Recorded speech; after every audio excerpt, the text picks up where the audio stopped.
What if Anakin, Obi-Wan, and Ahsoka were stuck on Mortis until after the Clone Wars ended? That's our story for today. Hope you guys enjoy this. It's always fun to mess with some time travel stuff, so yeah, let's get right into it. Our story begins on Mortis as Anakin Skywalker, Obi-Wan Kenobi, and Ahsoka Tano are preparing to leave this mysterious planet. This place is between all space and time, and only those allowed by the Mortis gods are allowed to ever visit this place.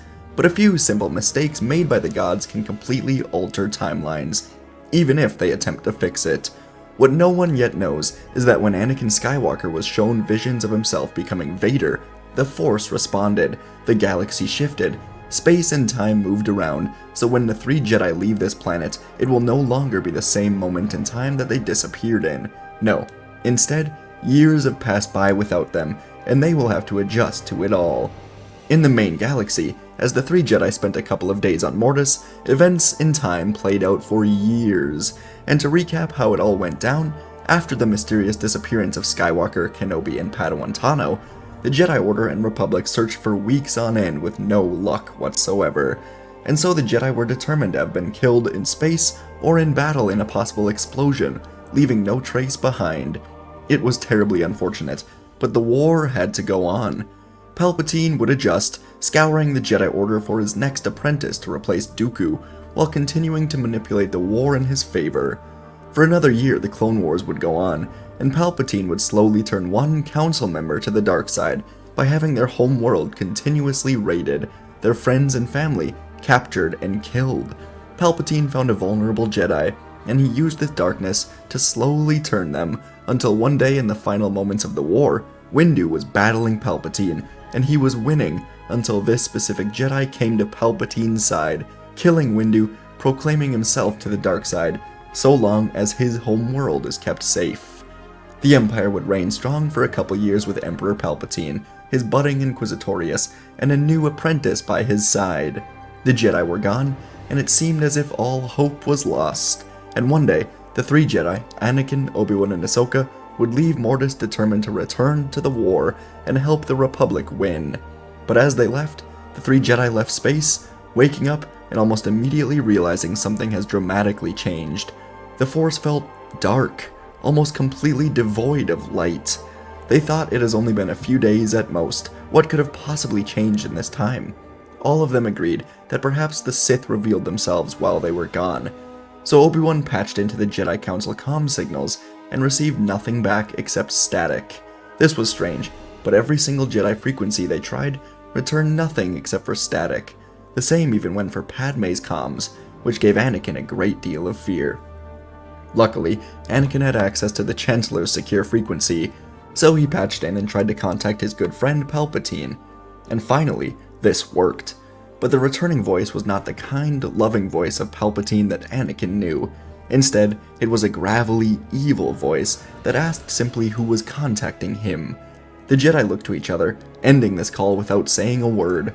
Something was terribly wrong here. That was not Palpatine, at least not the one they knew. They decided to just jump to hyperspace, but their ship still needed a few repairs to the hyperdrive. The three of them took turns repairing it, while also meditating, searching for answers in this dark galaxy. On Coruscant, after being mysteriously contacted, Darth Sidious had a strange feeling about all of this. This contact came from a Jedi ship, and so he called to his new apprentice, along with the Grand Inquisitor, telling them to track this ship down. The apprentice and the Inquisitor said it will be done, then prepared a Star Destroyer full of stormtroopers before taking off into hyperspace. Sidious closed his eyes, wondering who this could be, wondering if it could be the Chosen One. Aboard the Jedi ship in the middle of nowhere, Anakin put the finishing touches on the ship, and they all wondered where to go from here. Coruscant seemed like the best place to start. Go to the Jedi Temple, ask the Jedi what is going on. But before they could jump, an Imperial Star Destroyer emerged from hyperspace right in front of them. They were contacted and told to board the destroyer, or they will be destroyed. The Jedi were out of options, so they flew the ship into the hangar. The first thing the Jedi saw was the two lines of stormtroopers lined up through the entire hangar, a lot of them Imperial commandos. It was immediately noticeable how different these troops were from clones, and how this was not a Republic Venator. Anakin, Obi-Wan, and Ahsoka quickly came to realize they may not be in the same place and time that they once were. They descended the ramp and soon came face to face with a masked Sith next to the Grand Inquisitor. They wondered if this was the legendary Darth Sidious they knew so little about. The Sith spoke on a comm to Palpatine, telling the Emperor that it is them. It's the missing trio of Jedi. So Palpatine became angry, telling them to kill the Jedi immediately. As Anakin tried to ask what was going on, a red blade was ignited and thrown at them. It spun through the air, barely missing all three of the Jedi as they now dove into action, igniting their lightsabers, saying they don't want to fight. But it didn't matter. A rocket launcher was fired directly into their ship, and now things were looking terribly bleak. Blasters from the stormtroopers were firing at them as the three Jedi got back to back, and as the Sith and Inquisitor closed in, Anakin and Obi-Wan cut a hole in the hangar floor, falling down into the ship's underbelly. Their ship was destroyed. They had to find a new way out of here. They began running as the two red-bladed warriors chased the three of them. The Jedi could stay and fight, but their top priority was now to escape and figure out what was going on. None of this made any sense. They ran through the ship, fighting off squads of troopers until eventually coming upon an emergency hangar with a few ships ready to leave. The blast doors were shut on them, and Ahsoka plunged her two lightsabers deep into the doors, trying to melt her way through them, while Anakin and Obi-Wan turned to face the warriors chasing them down.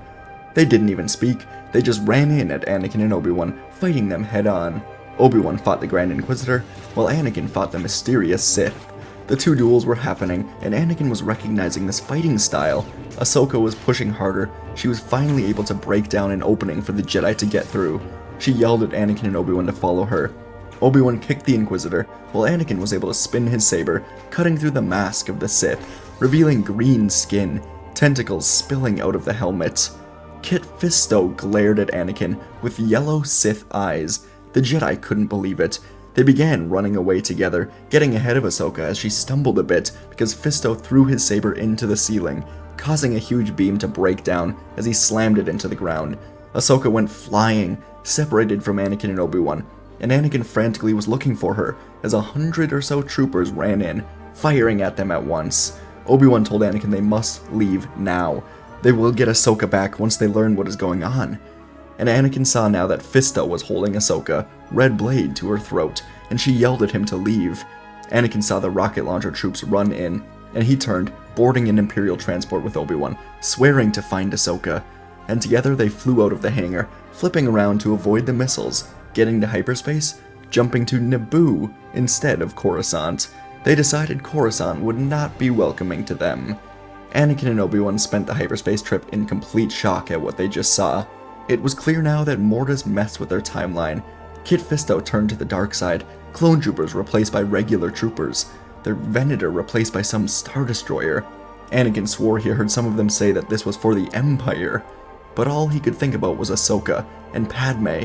He knew he didn't have a choice to leave her, but he had to leave or they would all die.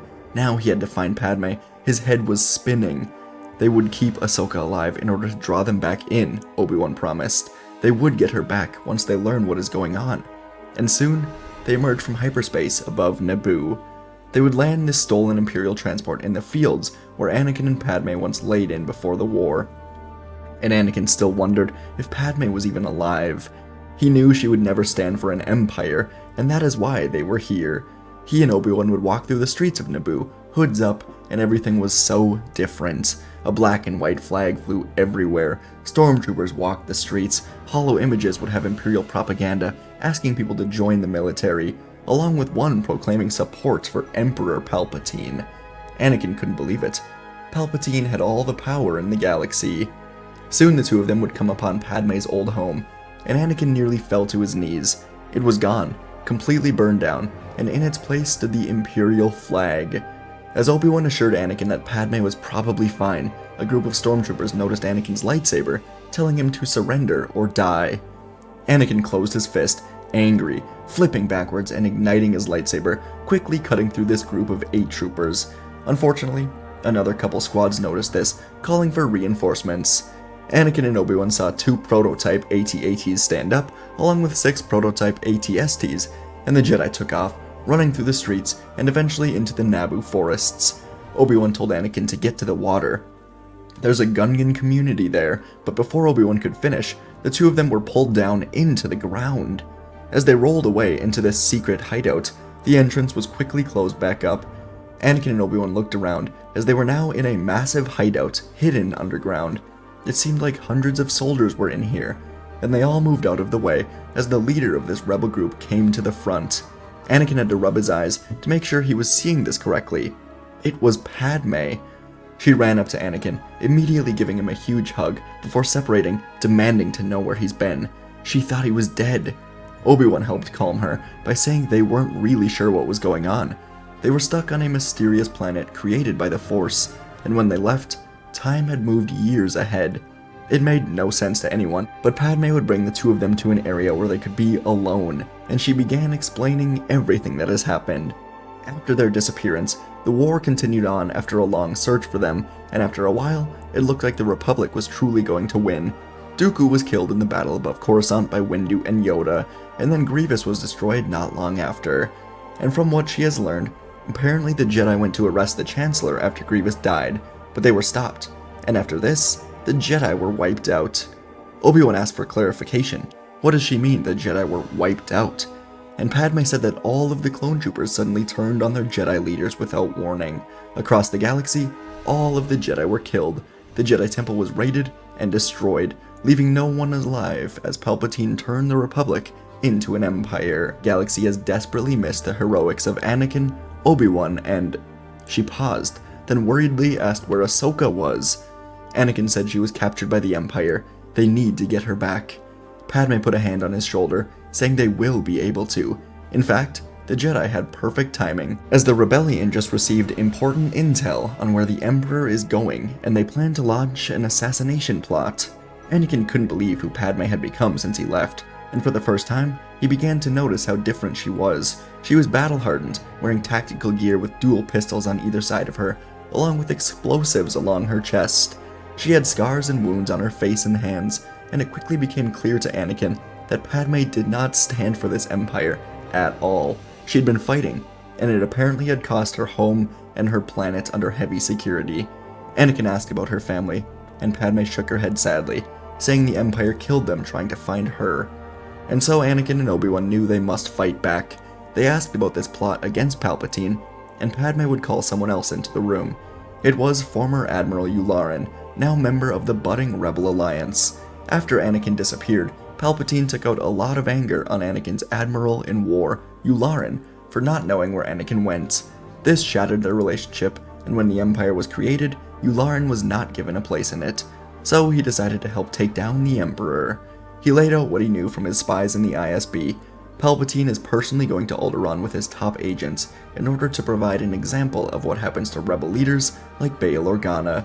Recently, the Empire discovered Alderaan funds going into creating ships for the rebels, and they intend to go to Alderaan and destroy them. So, the Naboo rebels of around 200 soldiers plan to meet Palpatine there, catching him off guard.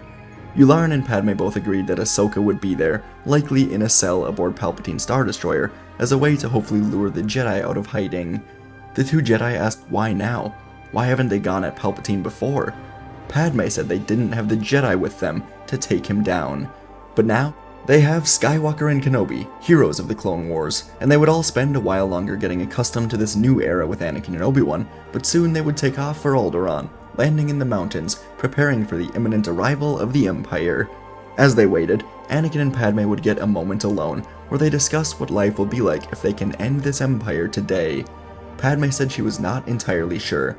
She felt she owes it to her family, and to the galaxy, to help restore the Republic even after the Emperor is gone.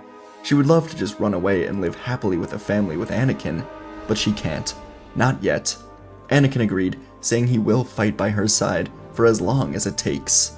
The two of them did share a lovely moment together, and soon Palpatine's Star Destroyer emerged from hyperspace. 3 Imperial shuttles began descending down to the planet, and the rebel soldiers took aim, firing rocket launchers at them, blasting the engines, and the shuttles began to quickly descend to the ground. Obi-Wan and Anakin would share a final moment together, as Obi-Wan and a squad of rebels was taking a stolen Imperial shuttle up to the Star Destroyer. He promised Anakin to find Ahsoka and bring her back, and Anakin promised to take down the Emperor, no matter what it takes. and the two of them would go on their separate missions. As Sidious and his men crashed into the mountains, he smiled to himself. He was hoping this would happen. He knew the rebels wouldn't attack him unless they had the necessary reinforcements, and today he could decimate them. Anakin was here, and he would kill Anakin himself to show there is no chosen one. The Sith will rule forever. Long ago, he'd wanted Anakin on his side, but that time has long passed by. So he and his men, including a group of royal guards and commando troopers, walked through the forests, making their way to the city. When the rebels launched their surprise attack, they were behind the trees, hidden behind rocks, and there were more than the Empire anticipated. The rebel soldiers emerged, firing upon Sidious and his men, and Sidious quickly began firing lightning all around to discard of these rebels. He saw Padme Amidala firing her blasters at a group of Imperial soldiers, and Sidious targeted her specifically. But before the lightning hit her, it was blocked by a blue lightsaber. Palpatine cackled as he called his red blade to his hand, telling the Chosen One he should never have come back. Anakin moved in towards Palpatine, the man he once trusted, and he told him that his reign ends today. The two of them quickly clashed blades, moving through the forest as Imperials and rebels fought all around them.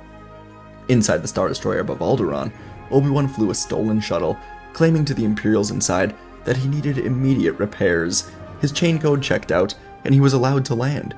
And as he did, stormtroopers came to investigate as Obi-Wan ran out of the shuttle, cutting them down as a group of elite rebel soldiers followed him through the halls. The stormtroopers were no match for Obi-Wan as he moved through different areas, shutting blast doors behind him, cutting down anyone in his path as he reached the prison hallway. The rebel troops spread out as Obi-Wan ran to Ahsoka's cell, only to now be confronted by Kit Fisto, Sith apprentice. Fisto ignited a red blade, telling Obi-Wan he should not have come back. The galaxy is at peace. And Obi-Wan said that this empire is not peace. It is built on fear and oppression. And Fisto, clearly engulfed by darkness, said as long as it works, what does it matter? He ran at Obi-Wan as the two of them now battled through the halls. Obi-Wan wondered what could drive the great Jedi Master to fall so far, but it didn't matter right now. Right now, he had to defeat Fisto and save Ahsoka.